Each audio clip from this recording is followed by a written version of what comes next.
you just think to yourself, how miserable do you have to be? The amount of energy that it takes to generate these negative emotions towards someone you don't know.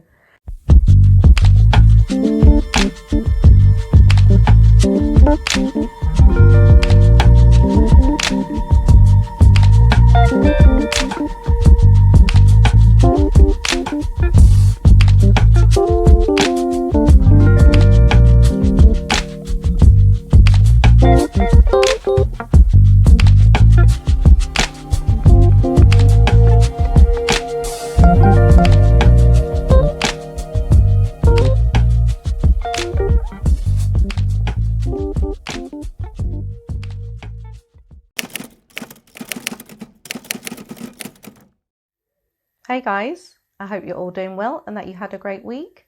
To all of my house guests, come in, make yourselves at home, make yourselves comfortable.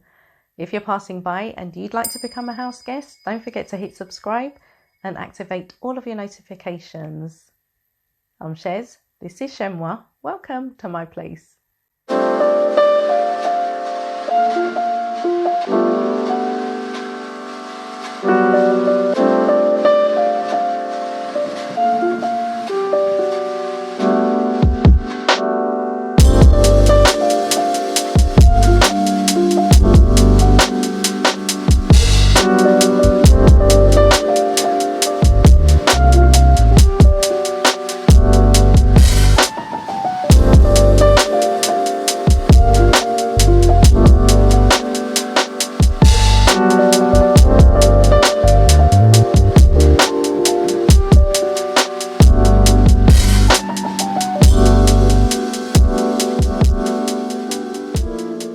I've always viewed the mainstream media as an occultic organisation because they possess the power to bewitch large swathes of society with their words. Now, I thought this was relatively recent behaviour, but I understand that the British media operated in the dark way before the internet, way before I was even born. ITV is currently streaming a drama called A Cruel Love, based on the true story of Ruth Ellis, who was the last woman to be hanged in Britain in 1955. As a child in the 1970s and as I grew older, I'd always heard this story and accepted it for how I understood it had been reported, never questioning that the media at the time were probably influential in deciding Ellis's fate. The granddaughter of Ruth Ellis has told ITV News why the family is calling for her to be pardoned. Ellis was hanged in 1955, the last woman to be executed in Britain. But her family say if it had happened today, she wouldn't have been convicted of murder. As Caroline Lewis reports, it comes as a new ITV drama highlights her case. There are two stories about Ruth Ellis. In one, she is a ruthless killer. The other, a highly vulnerable woman. On Easter Sunday in 1955, outside a London pub, the 28-year-old shot and killed her boyfriend. The media portrayed her as a cold and calculating murderer. After a trial that lasted just one day, the jury took less than 15 minutes to condemn her. 3 weeks later, she became the last woman in the UK to be executed. Ruth was on trial for much more than murder that day.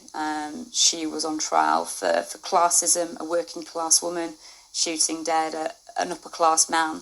She was on trial for how she looked, how she behaved, for being sexually confident, for being a single mother, not married.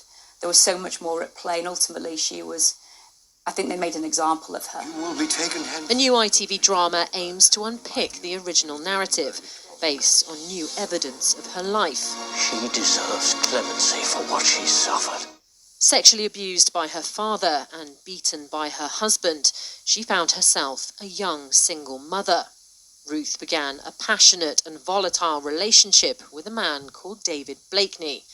3 months before his murder, Ruth discovered she was pregnant, but miscarried after he punched her in the stomach during an argument. During the trial, her answers are very short. She looks bored. Through a modern-day lens, we'd probably look at that behaviour and think this is a mental health flag. Now, 70 years after her death, her family hopes to see Ruth pardoned. She was failed by the law. She was failed by the fact that They didn't elicit the defence out of her. And then once they did understand that there had been abuse then, the jury were directed not to consider it. You would very much hope that in today's time, where someone has suffered abuse like she did, that the jury would very much consider that as a key factor in what happened. Ruth Ellis died a hated woman, but perhaps her legacy will be something very different indeed. Caroline Lewis, ITV News. This is what the actress who portrayed Ruth Ellis had to say. This article is from harpersbazaar.com, published on the 14th of March 2025, and the headline reads, Lucy Boynton on playing Ruth Ellis and misogyny in the media. We don't seem to be able to learn from our mistakes. Lucy Boynton is currently portraying Ruth Ellis, the last woman to be hanged in Britain, in ITV's A Cruel Love, the second episode of which aired this week. It is a story that aims to dig deeper into Ellis's life, rather than portraying her as the bleak figure from British history that she so often has been, and exploring instead how she became the ultimate symbol of misogyny and classism. Boynton spoke passionately on stage about the role she has taken on, and what she found so inspiring about Ellis's story. She knew going into the trial that she wouldn't present as people wanted her to, Boynton said. To them, a victim of her circumstance should have been meek, wilting, apologetic and remorseful, and she wouldn't give them that. She was very stoic and took full responsibility and accountability for what she had done, and people had no idea what to do with her. I think her story is such an honest examination of the misogyny and classism that dictated that time. Despite her tragic end, Boynton says that she views Ellis as a source of hope. She was put through so much in her painfully short life. She never took no for an answer, and she created space for herself where she was denied it and was told she didn't deserve it. Boynton added that she wants this story to be a catalyst for conversations that we need to have about the way we treat women. As a female in the public eye, she of course understands public scrutiny more than most. And this is something that certainly troubles her. The media makes me deeply anxious. Journalists terrify me, she says. I come from a family of journalists, so I have profound respect for journalism. It is our window into the world, but I certainly have experienced deliberate misrepresentation. I have been in situations where instead of trying to convey the truth, the journalist has come with a preconceived idea of me, and they were trying to prove that. In many ways, she believes that we as a culture have a long way to go when it comes to the representation of women in the media. We don't seem to be able to learn from our mistakes, she says. Look at what we did to Britney Spears, and we are still doing it. Just this week, Millie Bobby Brown had to speak out against the outlets that were being so critical of this young person just because of how she looks. I think we have got very used to this rhetoric and are very judgmental of each other. We have this view of women in the public eye. They are putting themselves up for it, so they deserve our criticism. I think we forget our humanity. You would have thought that in this civilised society we're always told we live in, that with the rise in femicide, the British media would take greater care and use wisdom by being objective in its reporting. And the sad part is that some women who work in the media are blatant contributors to this misogyny. With Meghan announcing on Instagram that she's launching a new podcast next month, here's how that was discussed by these two women who work in the media. Now let's talk about Meghan's new project. Well, the next one. I'm still watching with love at the moment. Yeah, they're coming thick and fast. So she's got a new podcast called Confessions of a Female Founder. She's sitting down with female founders. So she's talking, so lots of business-related friends of hers, lots of famous people will be on there. The first episode is out on the 8th of April. The trailer is out on the 25th of this month. Obviously, it's not her first rodeo when it comes to podcasts because her and H had a big deal with Spotify, didn't they? Worth $20 million. These numbers are insane, though, by the way. In 2020, but then Spotify parted ways with their company Archwell Studio after the first series of Archetypes. So that didn't necessarily do very well. Hopefully this one will do better for her. But as you said, this is hot on the heels of With Love Meghan.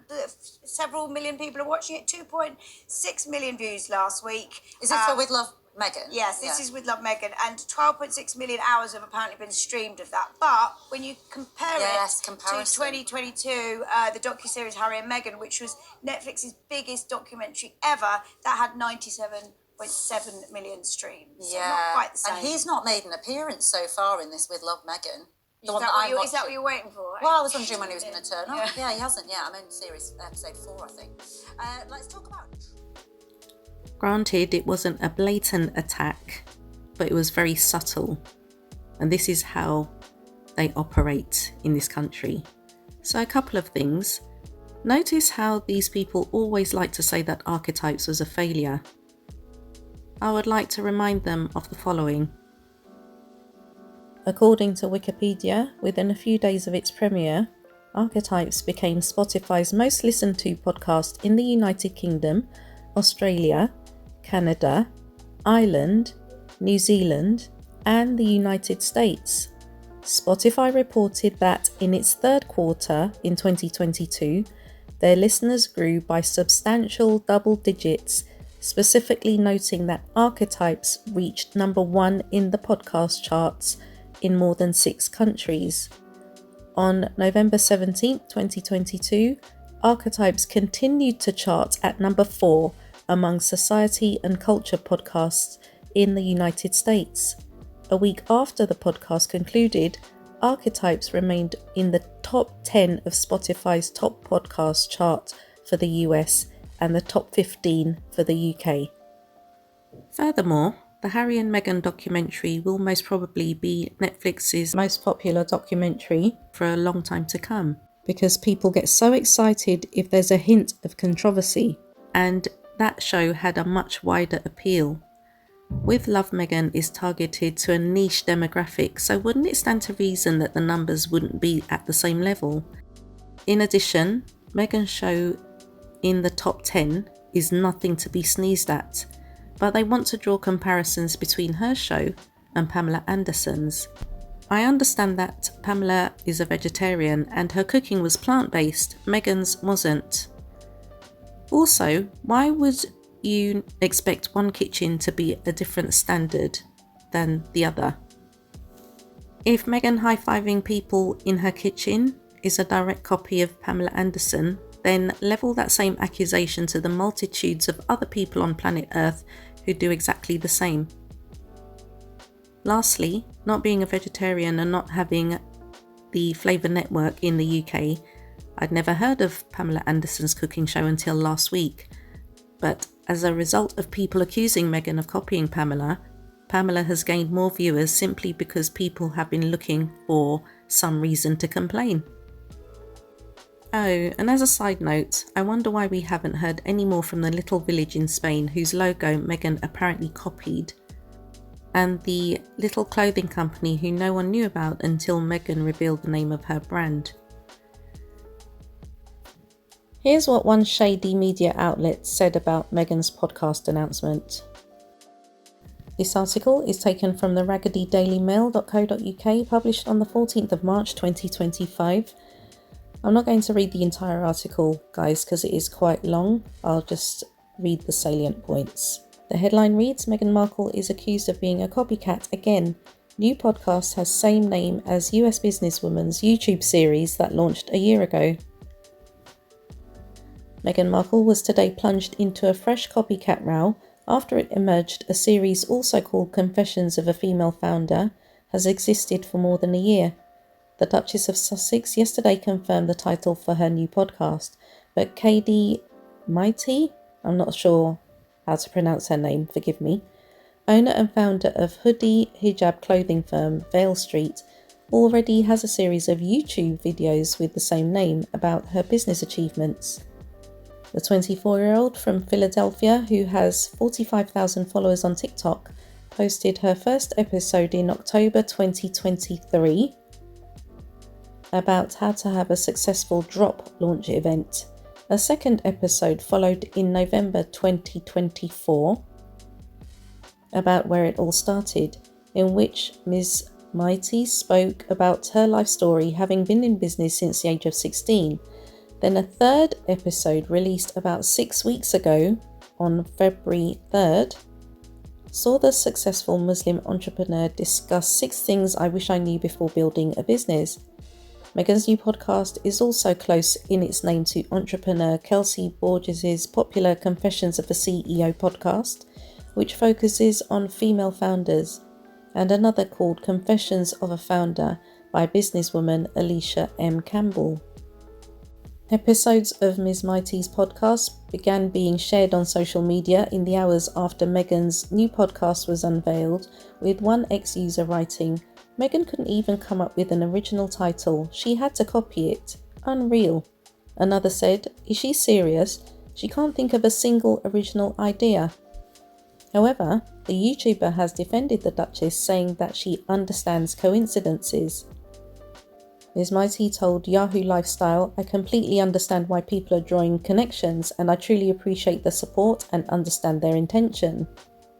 But I also understand coincidences as well. It is highly unlikely Meghan even came across my channel, but I am flattered by the thought. What does concern me is how quickly this is turning into another reason to drag a woman down. That's not something I want to contribute to. I know firsthand what it feels like to have my work actually copied. This isn't that." Mail Online has contacted Ms. Mighty and Meghan's representatives for comment. So first of all, props to that young lady for not taking offence and not feeding into the narrative, not taking the bait, and actually using her common sense and seeing it for what it is. She immediately recognised what people were trying to do. And my thing is, nothing is exclusive to anyone. There are countless YouTube channels that talk about Meghan. I don't get offended. Why should I get offended? Creativity is not exclusive to one person. Art forms are not exclusive to one person. And to be honest, let us be real here. All of these entities, small companies, Spanish villages, and other high-profile people, case in point Pamela Anderson, we would never have heard about what they were doing if Meghan hadn't launched her new business. And that's a fact. This young lady on YouTube with the same name for her channel, I don't believe she's trademarked her channel name.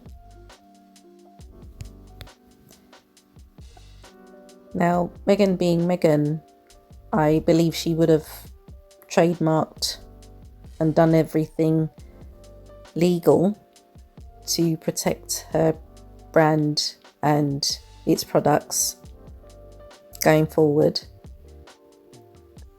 And just a side note, with regard to this young lady, I only have 10% of social media following. I don't chase followers. I'm not a social media person like that. She has 45,000 TikTok followers. I'm not sure on YouTube how many subscribers she has. It's way more than me, that's for sure. That's fine. However, Meghan is in a different league. When the Daily Mail really tried to stretch this thing and say that this young lady launched her YouTube series a couple of years ago, I believe, when she brought her first episode out in 2023, then the second episode over a year later in November 2024, and now the third one last month. It's effectively one episode every year for this YouTube series. And knowing how YouTube is, they like consistency. So, as I say, different leagues.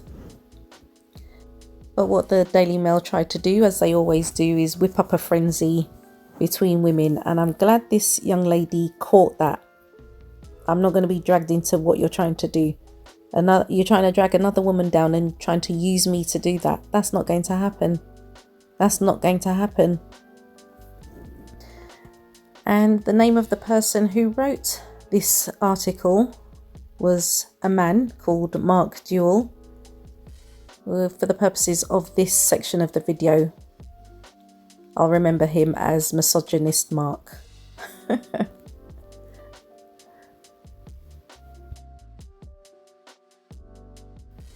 Back on this side of the pond, the outlaws were attending the Commonwealth Day service at Westminster Abbey at the beginning of the week.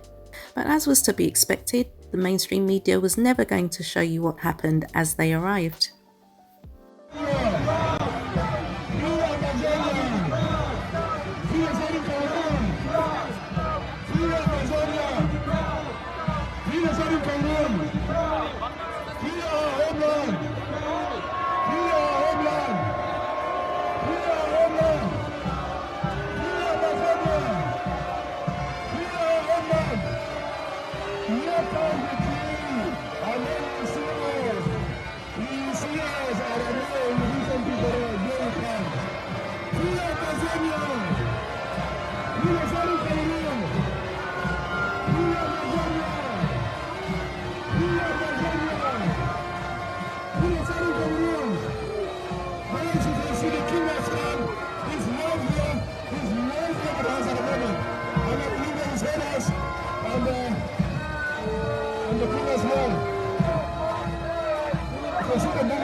The passing of the Windsor's distant cousin, Prince Frederick of Luxembourg, was announced by his father.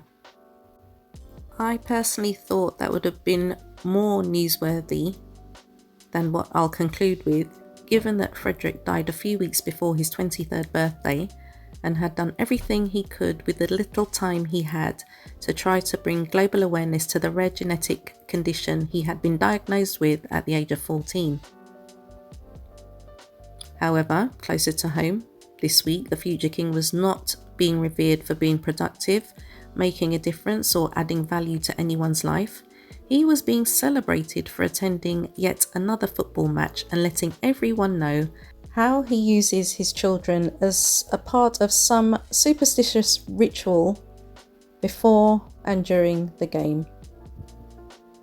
He also revealed how he likes to lurk in fan forums online. This is the future king, ladies and gentlemen.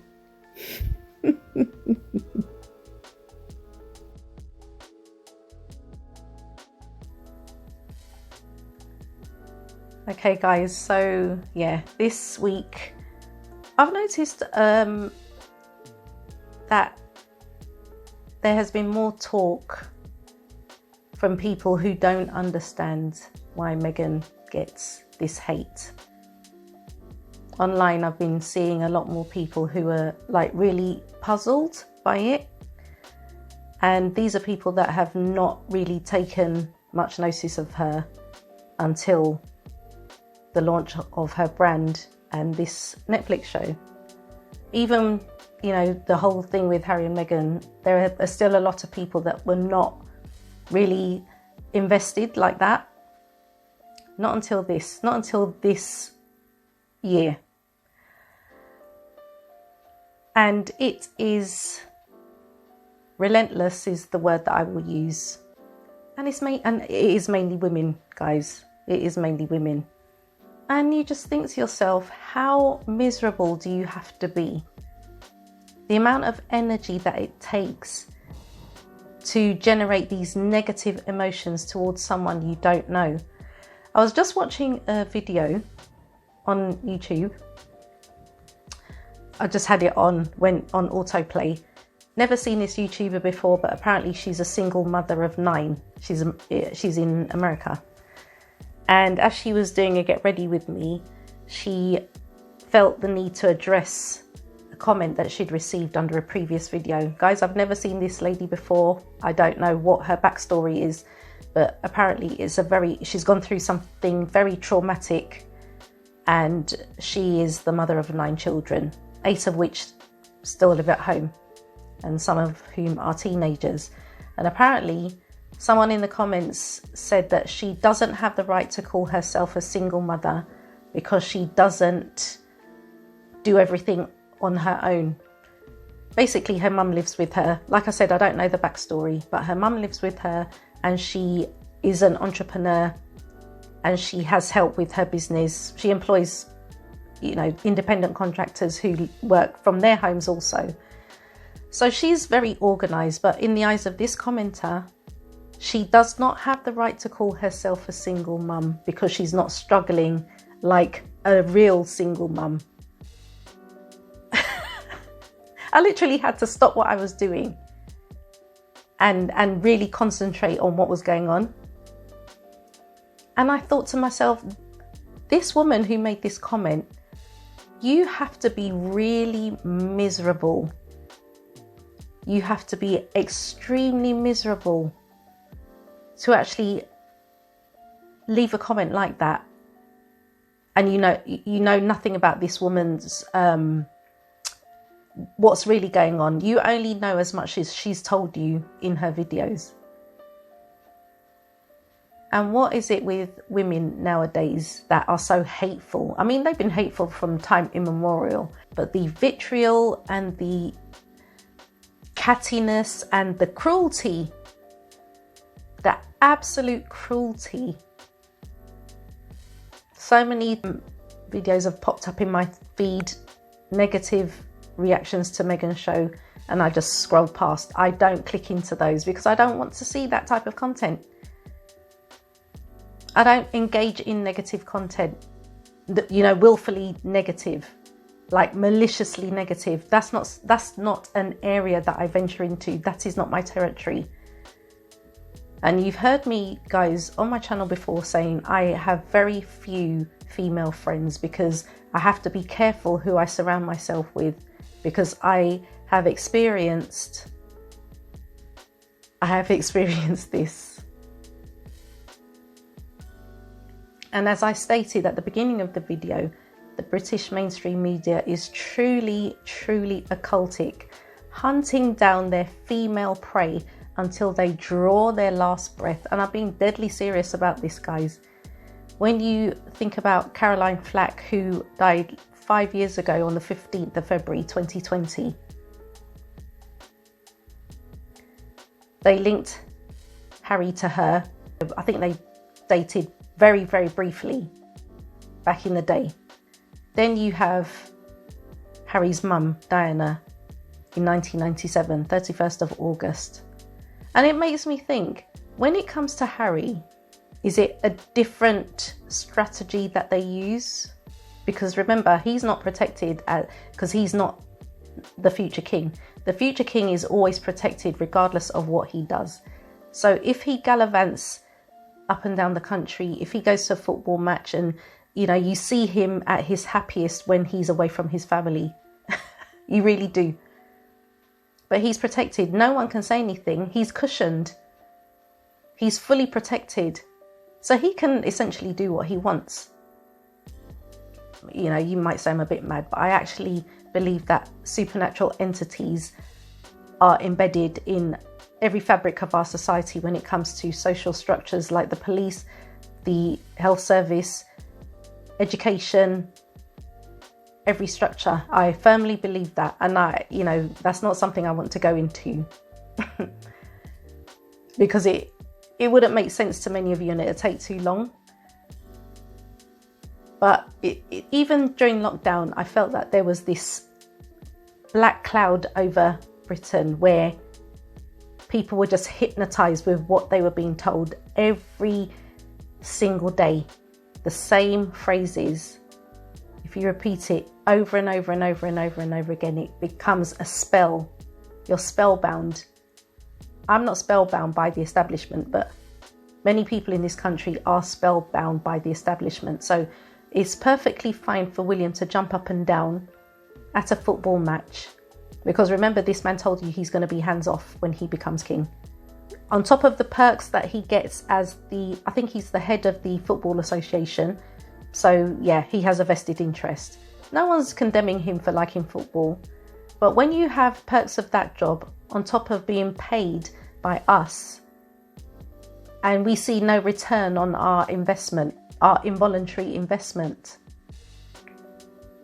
Instead of looking at that situation, you want to look across the Atlantic to a woman who's basically living her life and she's earning her coin. And that's why I say women, especially women in the media, I'm yet to be convinced that there's a decent one. And I'm sorry if, you're watching this video and, I don't mean to cause offence, but someone needs to convince me otherwise. So if you are a woman who absolutely despises Harry's wife, you have every right to do so. We live in a free society. You can like who you like. You can dislike who you want to dislike. Even though you still can't be specific about what Meghan has actually done. Pinpoint what she's done. And then, people may listen to what you have to say, but you're too vague. You're too vague. What did she lie about? Be specific. And in saying that, you're now basically saying that you've never lied in your entire life. That's why you have to be very careful about what you say. If you have one invisible strand of decency in the deep recesses of your soul, please, one thing I would implore you not to do is to spread your hatred around your kids, because this is generational. Whatever you had to deal with, or whatever makes you hate this woman so much, does it make you feel good physically? Does it make you feel good mentally? It's just a question. That's something I'm very interested to know. Some of these people, they are the people who, with one side of their mouth, will say that they hate Meghan, they can't stand her. But on the other side of their mouth, they will be saying, be kind. You see them on Instagram all the time in their bio, be kind, be kind. But when they're in the comment section of someone's account who's supportive of Meghan, the most vitriolic comments are at their fingertips.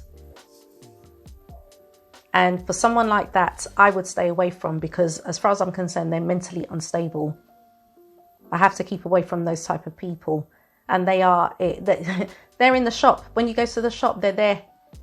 When you take your kids to school, they're there. They may be in your workplace.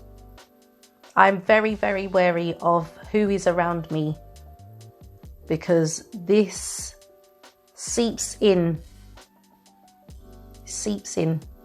And if they can have that kind of attitude to someone who they don't even know, what do you think that they're thinking about you? It's something to consider. It's something to consider. And people need to realize these, members of the mainstream media who keep churning out this nonsense day after, not even day after day, hour after hour after hour after hour. They rely on our perceived gullibility, because it's like, oh, if we tell them often enough, they'll swallow it, just like what happened during lockdown. But we have to, we don't have to. I have to keep maintaining my awareness of foolishness that goes on. Because if you're not careful, you'll be sucked in. You'll be properly sucked in.